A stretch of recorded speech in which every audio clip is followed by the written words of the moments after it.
اللهم صل على محمد اللهم صل على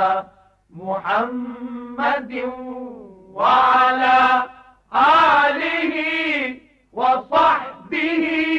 وسلم۔ پہلا سوال یہ ہے کہ ایک بچے نے اپنی نانی کا دودھ پیا، اب بچے کی عمر اگر 2.5 سال سے کم تھی جب اس نے دودھ پیا تو حرمت رضاعت کی وجہ سے نانی اس کی رضاعی ماں بن گئی،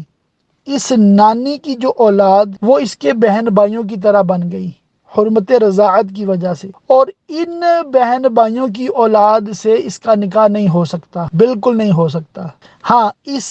دودھ پینے والے بچے کے دیگر جو بہن بھائی ہیں جنہوں نے نہیں پیا نانی کا دودھ تو وہ اپنے مطلب ماموں کی اولاد سے، خالہ کی اولاد سے نکاح کر سکتے ہیں اگر کوئی اور حرمت کی وجہ نہ ہو۔ اور دوسرا سوال جو آپ نے کیا ہے خالہ زاد، اب وہ خالہ کا بیٹا ہو اور اس کی آگے اولاد، یا خالہ کی بیٹی ہو اور اس کی آگے اولاد، ان سے نکاح کا مسئلہ پوچھا ہے۔ تو دیکھیں، جس طرح خالہ زاد سے نکاح جائز ہے اسی طرح اس کی اولاد سے بھی نکاح جائز ہے۔ عام طور پہ ہمارے